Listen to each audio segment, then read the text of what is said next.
Hey guys, what's going on? It's me, Jay, here to talk a little about the current political goings on of the country of Sudan. The North African country yesterday broke into tremendous violence. Now, this is nothing new for Sudan, being as though they've had violence for most of their history, but this new conflict is a result of something new. Um, the other day, there was supposed to be this transfer of power between the military government that's been in charge in the country of Sudan since 2022, um, led by Abdel Fattah al Burhan, right? But Burhan, he's not giving up the reins of power, and his former ally Hamdati, his former lieutenant, has now used his forces, are the rapid security forces, and turned the rapid security forces on um, Burkan. And of course, this has resulted on what could possibly be a third Sudanese civil war. Now, this is crazy because, like I said, during the first two Sudanese civil wars from 1955 to 1972, and again from 1983 to 2005, and in the wars in Darfur especially, and the military takeover in 2022, it was this guy Hamdati's army that was on the side of the Sudanese government. But just like always happens and was a common practice in antiquity in this part of the world, in the Islamic world, oftentimes the secret police or the mercenary army that the ruler built up will then turn on the ruler, which is exactly what is happening here. But another political aspect that is at play that a lot of people are not really focusing on is how this can be seen in many ways as a proxy war between various parties, especially China and the United States. As it is well known, one of Sudan's biggest trading partners and one of the countries that is investing heavily in Sudan and their new regime is the government of China. And also, who is championing uh, this new government, this new supposedly democratic government that is going to be led by the Rapid Security Force? The United States, Anthony Blinken, the Secretary of State, the State Department here in the United States. So just like it was during the Cold War, where the Soviet Union would take a side, this was exactly the way it was in Sudan, especially um, during the war of 55 to 72, where the Soviet Union would take a side and the United States would take another side. Usually, if the side was espousing some sort of Marxism or some sort of socialism, the United States would act against that party and the Soviet Union would act pro that party. Now we've entered a new phase where, for the first time ever in its history, China is now maneuvering in the Middle East. China recently has made several moves as far as diplomatic relations in the Middle East, brokering the deal being the go between Saudi Arabia and Iran with their recent historic treaty. Two enemies, like we talked about, two enemies that themselves have engaged in proxy wars, like in Yemen, have now united. So China is basically asserting herself for the first time ever, not counting the Mongol invasions of the 13th century, in the politics of this region. And we know, of course, they were heavily involved with, even before they brokered the deal between Iran and China, they were heavily involved in the Taliban's retaking of Afghanistan in 2021. So seems like the Chinese, once again in this conflict, they have a heavy stake in Africa. Most of the infrastructure that is built up in Africa is built up by them. But of course, the United States is not to be outdone. They're not to be taken uh, take this line down, and they themselves are going to step in and say, "Wait a minute, China, you can't assert your dominance in this area. We're going to assert our dominance." And how they do that is, the United States, like I said, will back one side, and China will back another side. China will back another side. So the United States is backing the Rapid Security Force in the new government that is supposed to be quote unquote democratic. What that really means is, democracy for that ass. When the United States or other Western powers come in and they say we're going to institute democracy, what that really means is we're going to set up a puppet government that is going to be favorable to us in trade and natural resources. We saw it in Ukraine, where NATO wanted to move in on Putin's borders and Putin wasn't having it. We saw it in Syria. Uh, in 2011, when Putin backed Assad, and the United States backed the Sunni rebels of Assad, which basically turned into ISIL. So, and again, we saw it in the 1950s with the overthrow of Mossadegh when he wanted to throw the British Petroleum Company out of Iran. The United States and Great Britain didn't want that, and they intervened. And uh, they got rid of Mossadegh and they put in the Shah. Of course, it didn't work. It was overthrown in 79. And we're seeing it again. We saw it several times in Sudan. Several times in Sudan. Sudan has positioned itself as the enemy of the United States. I mean, in the 1990s, they were the first. They were the first to harbor Bin Laden. We all remember the wagging the dog controversy when Bill Clinton was going through his impeachment arraignments, and he wanted to assert his dominance on the world stage. This was after Kenya, the bombings in Kenya and Tanzania, where he was gonna get Bin Laden. He tried to get Bin Laden, and then all of a sudden he backed out from getting Bin Laden when Bin Laden was in Khartoum, and because he said there were civilian targets and he didn't want to take out civilian targets. And Bin Laden then got away from Sudan, left Sudan, and went to Afghanistan. But Sudan, at least since the Numori takeover in the in the early 1990s, and the institution of being the first Islamic Republic in North Africa, has always kind of played this type of role as being antagonistic to the United States. But since Hassan Tabari passed away, and since Omar al-Bashir is no longer there, that linchpin, that Islamist linchpin that held Sudan together for all those years, and also the breakup of the South and the North in 2011, the South Sudan became its own independent country, and of course, they have South Sudan. South Sudan also has its problems as well with ethnic tension because their leader, James Garang, is no longer alive anymore. The linchpin that held that rebel group together. Sudan is an interesting country and will always kind of be marred in ethnic conflict, but this isn't really an ethnic conflict. This is more political.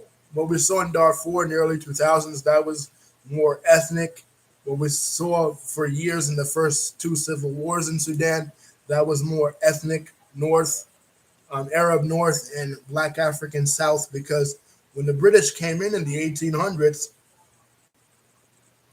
under General Chinese Gordon, when they administered during British imperial rule, they administered Sudan as two different separate autonomous regions.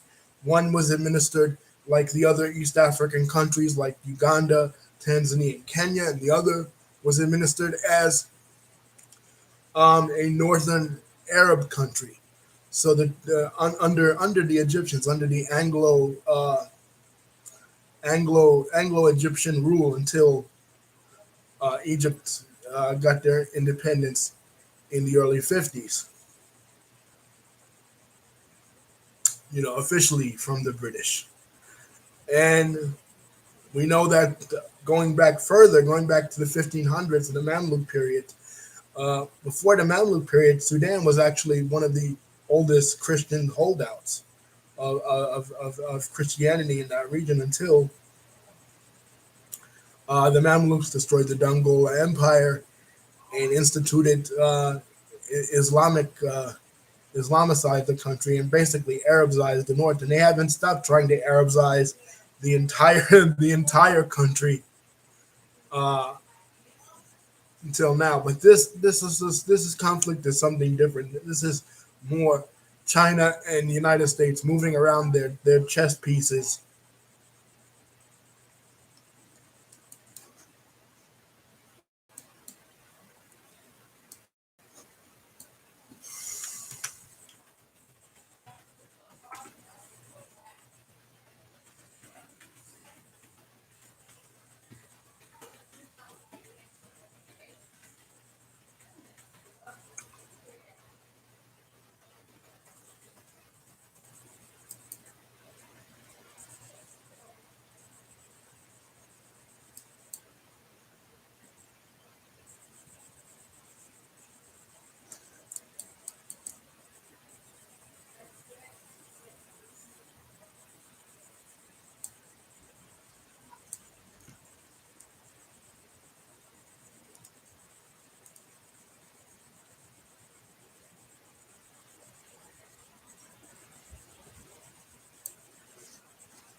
This is more China and the United States moving around their chess pieces to try and see who they can influence and what they can influence.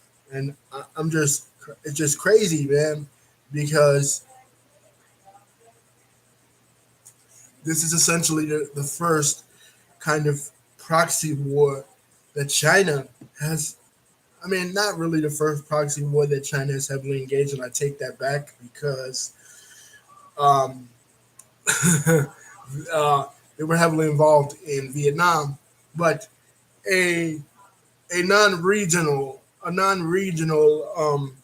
type of civil war, in Africa or in the Arab world, where they have not traditionally been a major player, but now they are.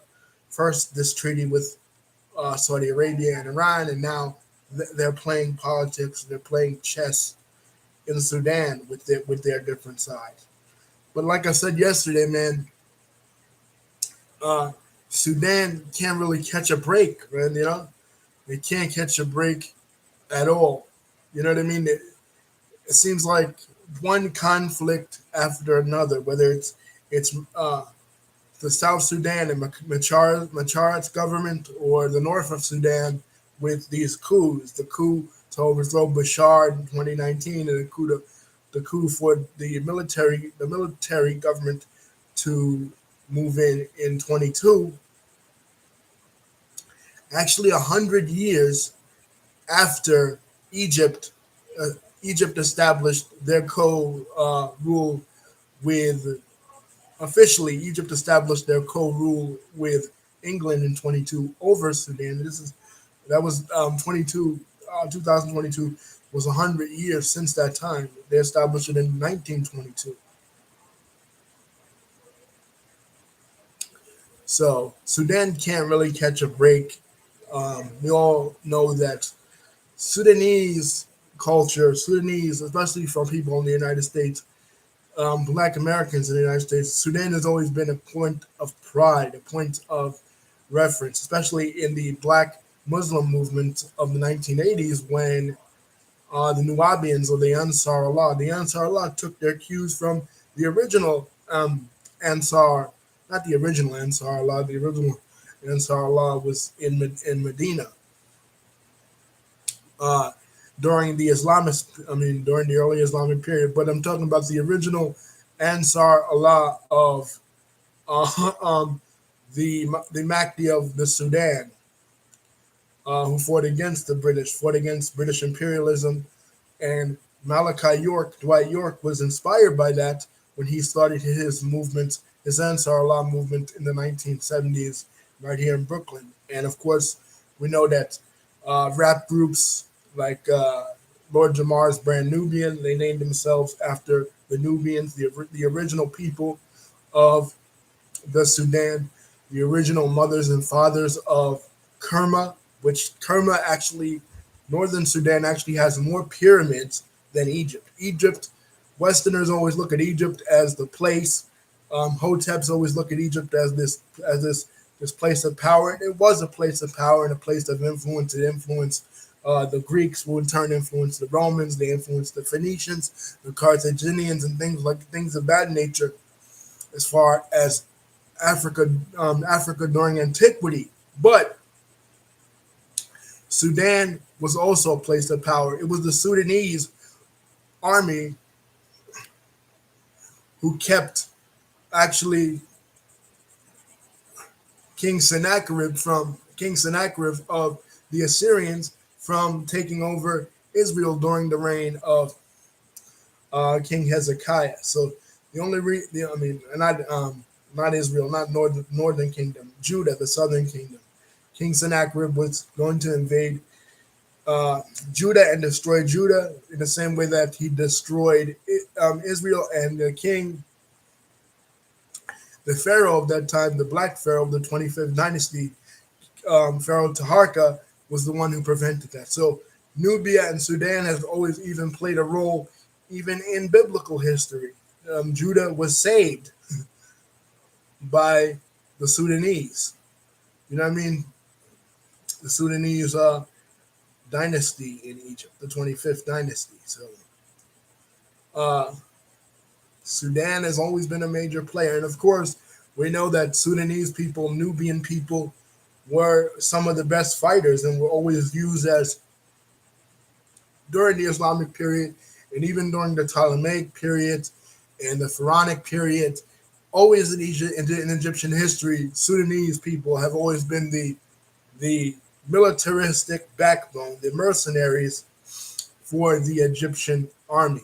Even the Mamluk period. That's part of the reason why uh, Sudan, northern Sudan, Nubia, was left alone for so long before the Mamluk period because they provided militaristic slaves. We're talking about um, military slave regimes in the Islamic world. Most slaves that were taken across the Sahara or even across the Indian Ocean during the Islamic slave trade were used for the military. That was the case in Morocco. That was the case in Oman. That was the case in Bahrain.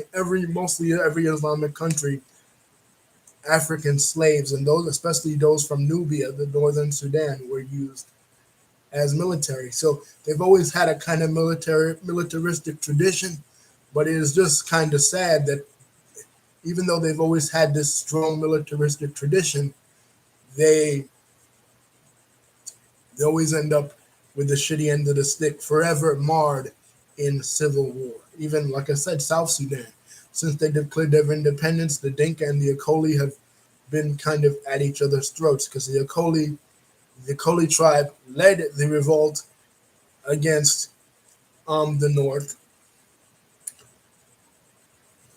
but the Dinkas always had kind of more political power. So now there's that ethnic struggle between the two, just as there is in the North. Just because both the northern sides were both Muslim, and the south, and they were cool together when they were fighting against the Christians and the animists. But as soon as now they've separated, now they're fighting each other.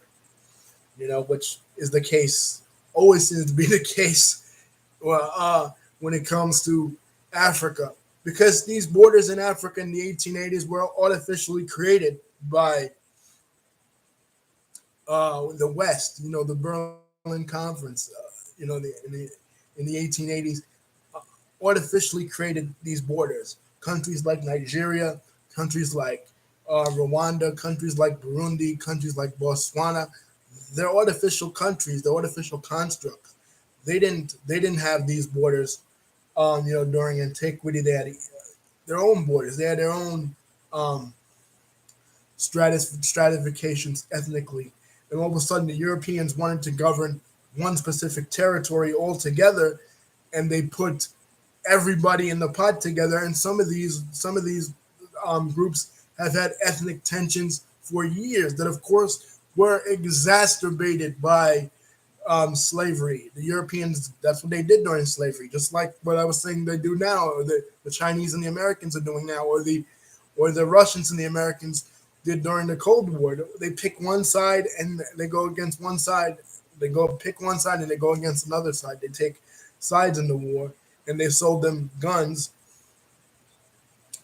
for slaves. The Arabs did this during the Islamic period, and of course, when the Europeans arrived in Africa, they did the exact same thing, because Africa has an abundance, and Sudan is no exception. Sudan has oil as well.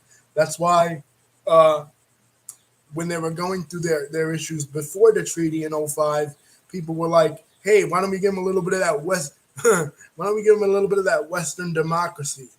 Because that's what we're doing. That's what we did in Iraq. That's what we did in Afghanistan. We took advantage. We exacerbated tribal differences. So if it was that magnified in a place like Afghanistan or Iraq, imagine how much more magnified, guys, it'd be in a place like Africa, where the culture is basically tribal. The culture is basically ethnic. Now, the North, where that's going through the conflict now with Khartoum and places like that, and Rahman, they have a little bit more cohesiveness because they're all Muslim, and they all kind of speak Arabic. They all come under that Arabic speaking milieu. The fact they speak the purest form of Arabic that can be spoken. They're ethnically mixed. It's true that there are black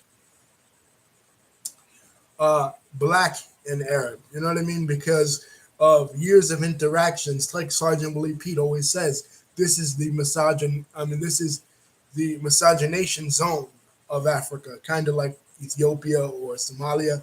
But Ethiopia and Somalia, they're not Arabs. The Sudanese identify as Arabs, so they're culturally Arab, but ethnically, genetically, they're a mix of two different groups. But like I said, pray for Sudan. Seems like all through my adult life, they've been going through some trouble.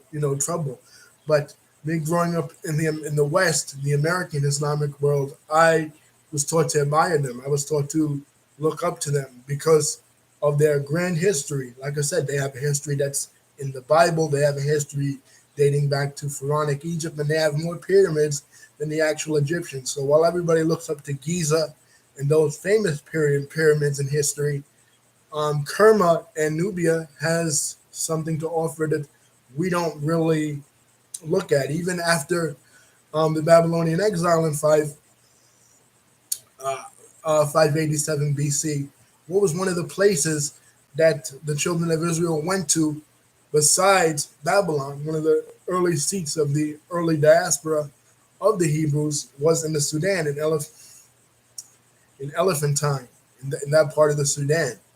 So, pray for Sudan and pray for this conflict. And there's a lot going on in the world, man, between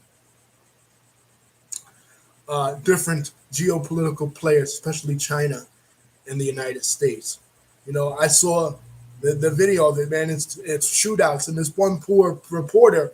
I said to my mom, I said, imagine being a war correspondent in a place like Sudan where there's shootouts every day. And it's crazy because we really got to pray for them, because Eid is coming up.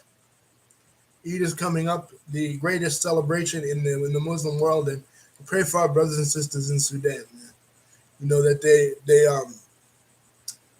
make it through this trial like they've made it through the trials of history, man. Nubians are crazy fighters. They've been crazy fighters since antiquity. That's their strength, man. Peace.